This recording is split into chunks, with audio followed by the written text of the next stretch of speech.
ভালোবাসার সম্পর্ক তৈরি হচ্ছে আলহামদুলিল্লাহ। এটা আমার কাছে যেমন একটা পরম পাওয়া, তেমনি এই কালচারটাই রাজনীতি। রাজনীতি মানে হচ্ছে আমরা একে অপরকে অন্তর থেকে ফিল করব, একে অপরের দুঃখে পাশে থাকব। আপনাদের দুঃখের সময় আমরা থাকবো, আমাদের দুঃখের সময় আপনারা থাকবেন। এটাই তো নিয়ম। কে 1 বছর আগে রাজাপুর কাঠালিয়াতে এরকম একটা অফিস নিয়ে আমরা বসবো অনেকেই, এটা অনেকের কাছেই কল্পনাতীত ছিল। আমরা যেন রাজনীতি একটা মুষ্টিমেয় লোকের হাতে বন্দী হয়ে গেছিল। জাতীয়তাবাদী দল যেন একটা গোষ্ঠীর হাতে আবদ্ধ হয়ে গেছে। আর কারো রাজনীতি করার অধিকার ছিল, এই বিশেষণটা চলে গেছে। ইনশাল্লাহ কাঠালিয়া এবং রাজাপুরবাসী ধীরে ধীরে অনুধাবন করেছে রাজনীতির ধারা বদলে গেছে। এখন আর সেই দিন নেই যে 5ই অগাস্টে আমাদের ছোট ছোট শিশুরা 131 জন শহীদ, যাদের বয়স 18 বছরের নিচে, যাদেরকে আমাদের আইনের ভাষায় শিশু বলে থাকি আমরা, তাদের আত্মত্যাগে যে রাজনীতি অপসংস্কৃতি বন্ধ হয়েছে, সেই রাজনীতি আর চলতে পারে না। কাঠালিয়া রাজাপুরেও একইভাবে অতীতে স্বৈরাচারের আচরণ আর সামনের দিকে বরদাস্ত করা হবে না। সেই কারণে আগামী দিনের রাজনীতি হবে স্বচ্ছ, পরিচ্ছন্ন, শিক্ষিত মেধাবী লোকের রাজনীতি। এবং আগামী দিনে আপনারা রাজনীতিবিদের সাথে সম্পর্ক করবেন আত্মীয়তার মতো। আপনি ফিল করবেন যে এই লোকটা আমাদের দুঃখের কথা ভাবে, আমার সুখের সময় পাশে থাকে, দুঃখের সময় পাশে থাকে।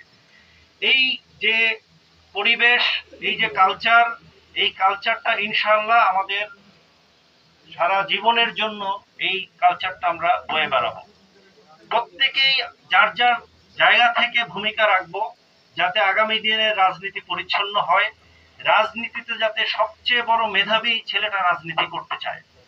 আজকে রাজনীতি সে করতে চায় যার কোনো চাকরি হয় না, যে সস্তা ওয়েতে টেন্ডার চাঁদাবাজি করে সে মনে করে রাজনীতি একটা আমার হাতিয়ার, রাজনীতির মাধ্যমে আমি পয়সা বানানোর সুযোগ আছে। কেউ আছে ক্ষমতা দেখানোর জন্য রাজনীতি করতে চায়। এইভাবে পৃথিবীর কোন দেশে রাজনীতি বেশি দিন টেকে না। স্বৈরাচাররা টেকে ভাবে, কিন্তু স্বৈরাচাররাও বেশি দিন থাকতে পারে না, তার প্রমাণ তো আমরা পেয়েছি। আগামী দিনে রাজনীতি পরিচ্ছন্ন হবে। আমাদের সর্বোচ্চ যারা শিক্ষাঙ্গনে মেধাবী তারা রাজনীতি আসবে। আপনারা অনেকেই ডাকসুর নির্বাচন নিয়ে দেখছেন না পত্রপত্রিকা এবং মিডিয়াতে। প্রত্যেকটা দল যাদেরকে নমিনেশন দিয়েছে তাদের যদি আপনি হিস্ট্রি দেখেন, সবাই শিক্ষিত, এবং ঢাকা বিশ্ববিদ্যালয় কত শিক্ষিত এমনি, শিক্ষার একটা মান আছে। যারা ভালো ছাত্র প্রত্যেক দল তাদেরকে এবার ডাকসু নির্বাচন নমিনেশন দিয়েছে। আগে দিত যে কে অভিনিরুর মতো লোককে, যে মারামারি করতে পারে, কে গুলি চালাতে পারে, এগুলোকে আগে দেয়া হতো। এটাই তো সত্য ছিল এক সময়।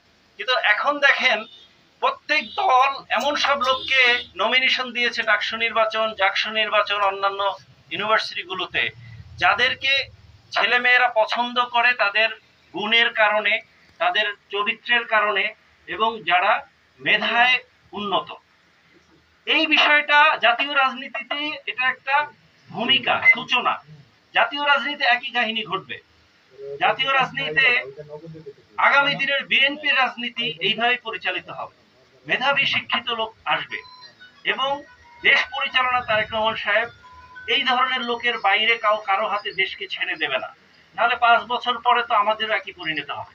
আমরা জাতীয়তাবাদী দলের যে আদর্শ, সেই আদর্শ বাংলাদেশকে, একটা দলকে তার দেশের ঘাড়ে চাপানোর জন্য না।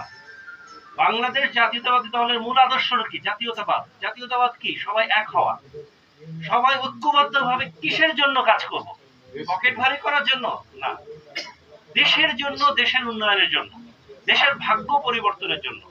আগামী 5 বছর পরে আপনারা অনেকেই খবর রাখেন, এই যে বাংলাদেশ বিভিন্ন দেশে শুল্ক ট্যাক্স এগুলোর অনেক বেনিফিট পায়। 5 বছর পরে পৃথিবীতে এই বেনিফিট গুলো আমাদের দেশ থেকে তুলে নিয়ে নেবে। আমেরিকা, ইউরোপে আমরা অনেক ডিসকাউন্টে আমাদের গার্মেন্টসের কাপড়গুলো যায়, এই জন্য আমরা অল্প টাকায় ব্যবসা বেশি পাচ্ছি। 5 বছর পরে এগুলো থাকবে না। তার মানে আমাদেরকে 5 বছর পরে অন্য সব দেশের সাথে প্রতিযোগিতায় নামতে হবে। সেই প্রস্তুতি এখন থেকেই তারেক রহমান সাহেব শুরু করে দিয়েছেন। আপনারা কিছুদিন আগে শুনেছেন তারেক রহমান সাহেব আগামী 18 মাসে প্রায় 1 কোটি লোকের কর্মসংস্থানের ব্যবস্থা করার জন্য কাজ করছেন। এই কর্মসংস্থান কি উনি সরকারি প্রতিষ্ঠানে সবাইকে চাকরি দেবে তা না। কিভাবে হবে? ব্যবসায়ীদেরকে তার ব্যবসা যাতে সুন্দরভাবে করতে পারে, তারা যাতে নতুন নতুন লোককে চাকরি দিতে পারে, যারা অন্যান্য যাদের চাকরির ব্যবস্থা নাই তারা নিজের আত্মকর্মসংস্থান নিতে পারে, তারা যাতে মাছ, তারপরে পোলট্রি, গরুর খামার, এরকম অনেক ধরনের ছোট ছোট শিল্প আছে, কুটির শিল্প, আমাদের এই ঝালকাঠির ঐতিহ্য হতে শীতল পাটি, এরকম বহু শিল্প আছে, পৃথিবীর কাছে পরিচয় করে দেয়া হবে। এতে কি হবে? ঘরে ঘরে মানুষের কাজের সংস্থান হবে।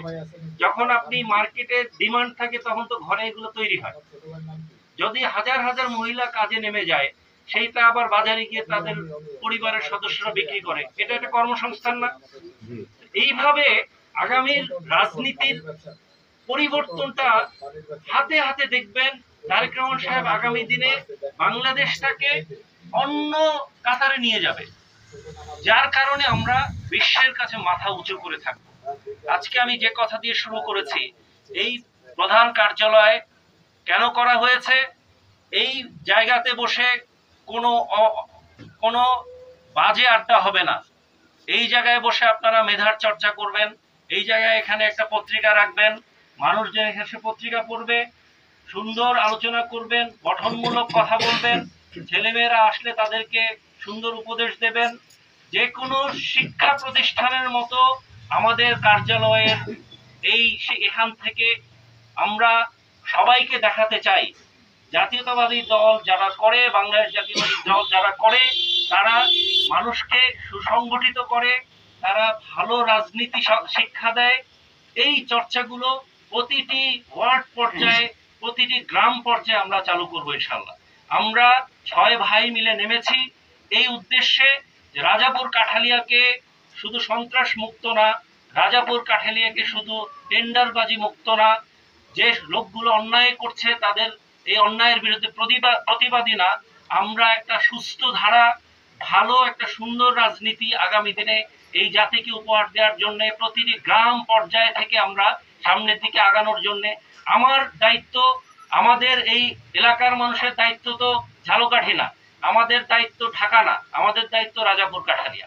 আমি যদি আমার রাজাপুর কাঠালিয়া ঠিক করি, আরেকজন যদি গাজীপুর ঠিক করে, আরেকজন রাজশাহী ঠিক করে, এইভাবেই তো দেশ তৈরি হয়, এইভাবেই তো গঠিত হয়।